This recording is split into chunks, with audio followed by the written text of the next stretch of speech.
Bottom of the deck में जो भी कार्ड रहेगा उसके अनुसार आगे की सारी रीडिंग्स रहेंगी। देखते हैं किसके लिए ये सारी रीडिंग्स होने वाली है।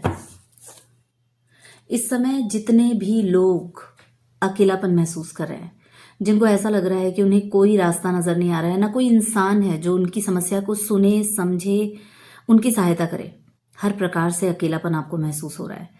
कुछ लोग ऐसे हैं फाइनेंशियल लॉस झेल रहे हैं, बहुत तगड़ा वाला, और ये बहुत लंबे समय से हो रहा है।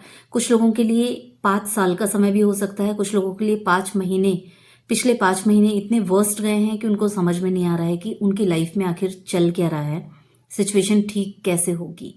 कुछ लोग तो बहुत लंबे अरसे से 5 साल का समय भी है कि उन लोगों को फाइनेंशियल लॉस देखने को मिल रहा है। आगे की सारी रीडिंग्स आपके लिए रहने वाली है। देखते हैं आपने पास्ट में और क्या कुछ, किन किन क्षेत्रों में आपने क्या कुछ झेला है। पहले तो इसकी रीडिंग रहेगी। हार्ड वर्क बहुत किया है तुमने, ओह माय गॉड। यहाँ पे सारी तरीके की सिचुएशन दिखाई दे रही है कि तुमने अपने दिमाग से प्लानिंग्स बहुत की हैं चीज़ों को ठीक करने की, लेकिन वो उस तरह से इम्प्लीमेंट हो नहीं पाई जैसा तुम चाहते रहे हो अपने जीवन में। हार्ड वर्क बहुत किया है। रिश्तों में भी लोगों को खुश करने की कोशिश हमेशा तुम करते रहे हो। ऐसा नहीं था कि तुमने अगर फाइनेंशियल लॉस देखा है, अपने करियर पे कहीं ना कहीं तुमने डाउन मोमेंट देखा है, तो फाइनेंसेस को लेकर के तुमने बहुत हार्ड वर्क किया है बहुत लंबे समय से, लेकिन ये जो परेशानी है बहुत लंबे समय से तुम्हारा पीछा नहीं छोड़ रही है। इसके साथ साथ ऐसा नहीं था कि तुम अपने रिश्तों को भूले हो, तुमने अपने रिश्तों में भी साथ साथ में काम किया है, लेकिन आज ऐसा है कि वो सारे रिश्ते भी तुम्हारे साथ खड़े नहीं है, इसलिए तुम यहाँ अकेले खड़े दिखाई दे रहे हो खुद में। कार्ड्स में थोड़े ऐसे करती हूँ ताकि तुम्हें भी क्लैरिटी के साथ चीजें दिखें क्या कुछ है। आने वाला समय और कुछ क्या है, तुम्हारे लिए क्या गाइडेंस आ रही है, क्या कुछ हो सकता है पॉसिबल। और तुम इस समय इस मोड में आ गए हो कि तुम खुद को मान रहे हो कि तुम एक जीरो हो। तुम्हें कहीं ना कहीं खुद पे ऐसा डाउट होने लगा है कि तुम कुछ नहीं कर पाए, तुम इस जीरो वाले सिचुएशन पर आ गए हो। तुम्हें ऐसा लग रहा है कि तुम्हें नई शुरुआत करनी पड़ेगी। कुछ लोग तो बहुत ज्यादा डिप्रेस हो चुके हैं, उन्हें ऐसा लग रहा है कि अब इस जन्म में तो कुछ भी चीजों की पॉसिबिलिटी नहीं है, कि चीजें सुधर पाएंगी, ये पॉसिबिलिटी है ही नहीं इस जन्म में, ऐसा लग रहा है बहुत से लोगों को। तो तुम्हारे लिए देख लेते हैं कि आगे क्या गाइडेंस आ रही है। ईश्वर, यूनिवर्स, तुम्हें क्या, इस दुविधा वाली सिचुएशन से निकलो बाहर। तुम जगल कर रहे हो, अपने फाइनेंसेस को भी सुधारने में जगल कर रहे हो और रिश्तों को भी।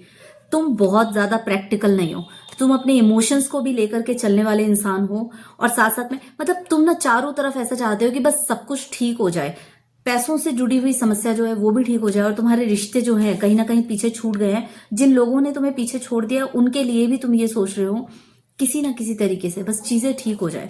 बहुत जगल कर रहे हो, बहुत एफर्ट्स डाल रहे हो। तो इस समय तुम्हें दिमाग से सोचने की जरूरत है पूरे तरीके से। जो भी प्लानिंग करोगे तुमको दिमाग से पूरी तैयारी के साथ में उतरना पड़ेगा मैदान में। तुम उतर भी गए हो, तुमको बहुत सारी चीजों के रियलिटी चेक मिले हैं पिछले लास्ट काफी समय से, तुमको रियलिटी चेक्स मिल रहे हैं। उसी के अनुसार तुमको डिसीजन लेना है और इस पे अड़े रहना है। आने वाला टाइम, तुम्हारे जो पित्र हैं, तुम्हारे एंसेस्टर्स हैं, वो सारे बड़े पूर्वजों का आशीर्वाद तुमको मिल रहा है भर भर के। आने वाला टाइम देखो, हमने शुरुआत यहाँ से की थी कि फाइनेंशियल लॉस तुमने जो देखा है और काफी लंबे अरसों से देखा है, जिसके टुवर्ड्स तुमने बहुत मेहनत की है। आने वाले टाइम पे ब्लेसिंग्स है, पुरखों का, पूर्वजों की संपत्ति में से भी तुमको सपोर्ट मिलेगा। फाइनेंशियल इश्यू तुम्हारे सॉल्व होंगे, जितने लॉसेस हैं उनकी रिकवरी होगी।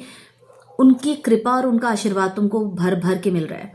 तो अगर तुमने कहीं ना कहीं रिश्तों में भी अकेलापन इस समय तुम जो झेल रहे हो ना, वो अकेलापन भी, ये परिवार का सुख तुमको मिलेगा। तुम्हें जिस चीज की कमी रही है तुम्हारे जीवन में वो तुमको भर भर करके मिलेगी। फाइनेंशियल स्टेबिलिटी तुम्हारे जीवन में ऐसी आने वाली है कि उसके बाद फिर तुमको कभी पैसों की किसी तरीके से कमी होगी नहीं। इस समय कुल मिलाकर के मैं देख सकती हूँ कि तुम्हारा एक रीबर्थ हो रहा है, पूरी तरीके से एक नया जन्म हो रहा है तुम्हारा। तुम्हारी ये जो भी कंफ्यूजन वाली सिचुएशन है ना, द स्टार मेजर आर्काना का कार्ड है, द स्टार मेजर आर्काना का कार्ड है। ये आने वाले समय में तुम्हें लॉन्ग रन में चीजें ऐसी स्टेबिलिटी आएगी कि तुम खुद आश्चर्य में रहोगे कि ये जो आशीर्वाद मिला है ना एंसेस्टर्स का, वो वेस्ट नहीं गया। और तुमने कहीं ना कहीं ये जितना भी हार्ड वर्क किया है, जो तुमने अकेलापन झेला है रिश्तों में भी, वो भर भर करके तुमको चाहे फाइनेंसेस हो उसका भी सुख मिलेगा और परिवार का भी सुख मिलेगा।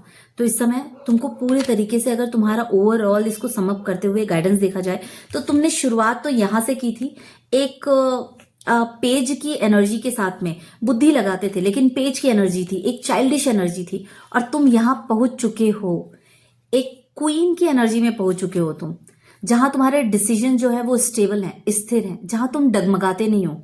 तो यहाँ तुमने, क्योंकि तुमने बहुत सारे लोगों के चेहरे देखे हैं, अब तुमको जज करना आ गया है, तुमको डिसीजन लेना आ गया और अपने डिसीजंस पर अड़े रहना आ गया है। तुमने ये सीख लिया है समय के साथ। सो बहुत ब्यूटीफुल एनर्जी है आने वाले समय में।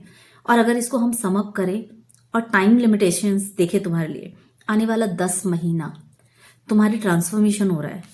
आने वाले 10 महीने के अंदर अंदर और 10 महीने से ही तुम्हारी एक ब्यूटीफुल, एक नई रीबर्थ वाली जर्नी शुरू होगी, जहां ये सारा पेन तुम्हारा खत्म हो जाएगा। अगले 10 महीने में वापस आना, जब भी तुम देख रहे हो, आज के दिन से आने वाले 10 महीने के अंदर अंदर तुम्हारी सारी समस्याओं का समाधान होने वाला है। ये तुम्हें पूर्वजों का आशीर्वाद है।